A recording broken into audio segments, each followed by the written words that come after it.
That's ready. Let's do it. It's great. So I'll start with you, Matt. You recently authored a new book called Common Ground in a Liquid City in Defense of an Urban Future. Can you tell us what that book is about and what you mean by the term radical urbanism? Yes. Yes, I can. Connor, can you give me a little bit of like a time kind of frame? Like, what are you thinking of here? Like, you want to when you say split into thirds? So just give me a.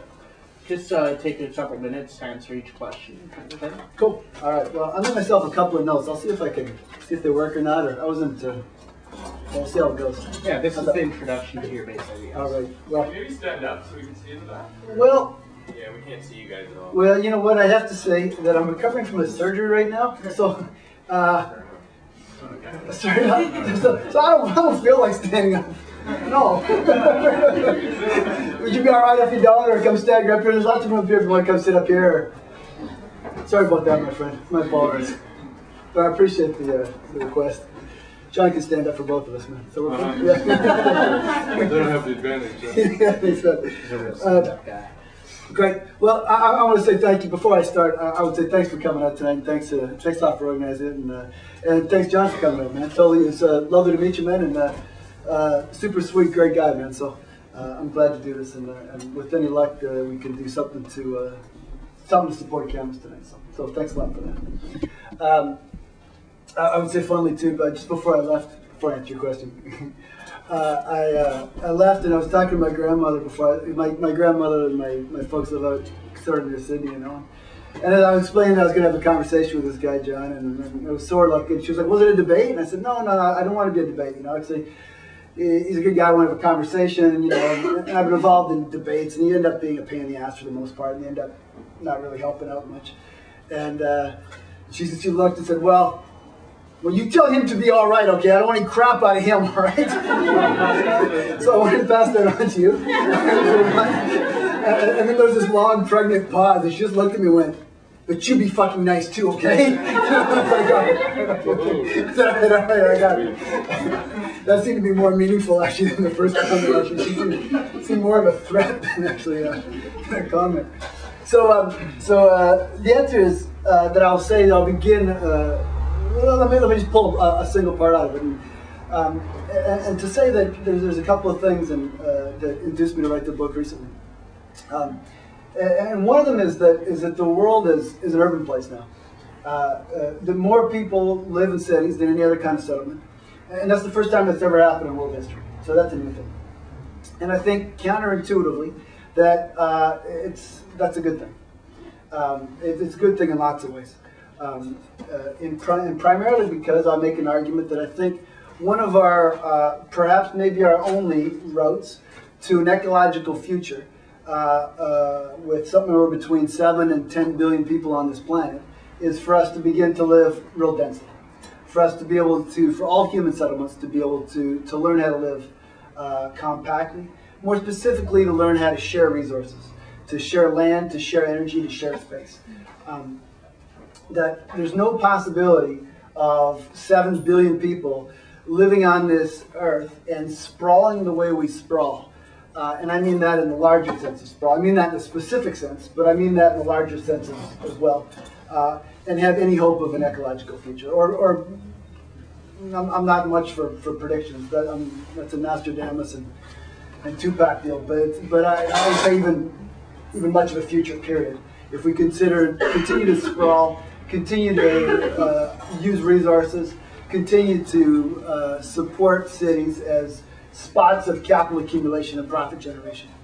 So, to my mind, the fact of urbanization is a good thing and offers a tremendous amount of potentiality. But it should be said that cities, as they exist now, have been built overwhelmingly both by and for greed. But I see a world of possibility in reconfiguring cities for something different. And I think that the idea of sharing resources, the idea of sharing land, the idea of sharing territory, if taken in a particular sense, and in my mind, a right sense, is a fundamentally anti-capitalist idea. To my mind, cities have every possibility of generating a kind of very disciplined and very particular resistance to capitalism.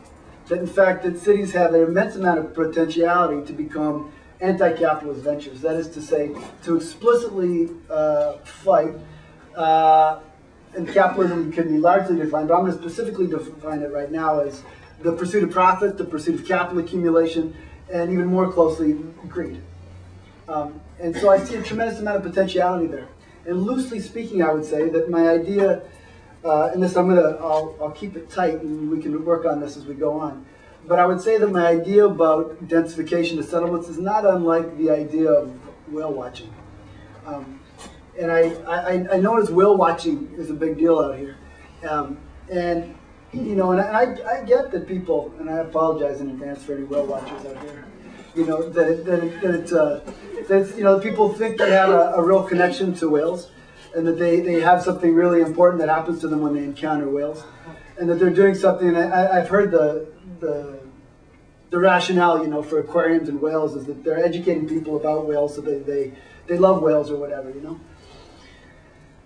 But you know, if you actually like whales, just leave them the fuck alone, man. You know, like just leave them alone, man. They don't need boats on them, you know. They don't need people staring at them. They just leave them alone. Stay out of their freaking, out of what's left, out of the precious little that's left for them. And I think that about the natural world as well. And I think that if we're really serious about preserving what's left of the natural world, and I want to leave myself open to nuance that idea as time goes on. But if we're really serious about protecting what's left of wilderness, of what's left of wildness, of what's left of the natural world, I think we've got to stay the hell out of it. I think we've got to stay the hell out of it and stop sprawling into it, stop using up so much of it, and stop incurring damage and human corruption and corrosion to every single part of the natural world. And our best shot at this size of population is to learn to live compactly and to learn to live densely. So that's the initial rationale for going into that book. Sweet. Thank you. So John, you're one of the more well-known anarchist primitivist thinkers. Can you please explain what you mean when you use the word primitivism or anti-civilization? Okay, rather than respond to what he just said. Yeah. We'll get Okay. it. Well, you know, the word wasn't chosen by any anarchists I know, but we're stuck with it. And I think if you have to have one word, it says something. The ism part is more problematic, and that's just one of these things. I don't know the answer to that. How some set of questions and ideas, or tentative answers, immediately hardens into an ideology, an ism. That's a tough one, and I think maybe having more, at least as much emphasis on the questions than on even provisional answers could help, I hope, and because now we're primitivists. And anyway, I think two things occur to me. One is roughly that if we're going to have a future at all, it's going to have to be primitive in some way or another. We just can't keep hurtling along like this. And I don't think we can take as a given the increasing population. That's, if you have to just conform to that or adjust to that, that isn't a very wonderful scenario to deal with.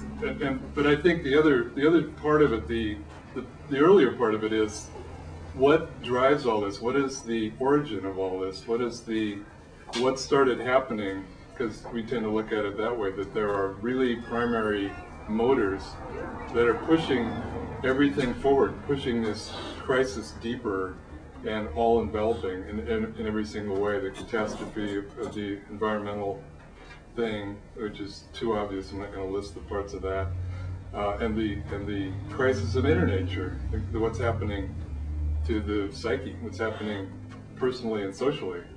And forgive me, people were here last night, but just in passing, I want to mention the shootings thing, the pathologies of modern urban life. And now the whole world is urban, I think. And as you said, Matt, very recently we passed the point that there are more people on this planet living in cities than not living in cities. That's a threshold. But how have we gotten into this place? It's capitalism, obviously, but it goes a lot deeper than that. I think that's the roots of it are deeper, and even the definitions, I think, have to be rethought. I don't think there's anything that doesn't have to be rethought. If we just take certain things and just assume they'll always be there, well, then we're just screwed. We guarantee that things are going to get worse, just keep getting worse. And you know, I respect people that struggle in all kinds of terrains. It's extremely necessary. And we ask, what is the perspective? When people struggle, for example, at work, that doesn't necessarily mean if they're political, they want a world of self-managed factories. Some of us don't want factories, period, self-managed or otherwise. But that doesn't mean, I mean, primitivists, one of these, and probably that guy passing out flyers, his part of the stereotype, primitivists hate workers. Well, that's ridiculous. That's, you know. But anyway, I'm kind of wandering around there. I think I'll stop. Okay. Thank you.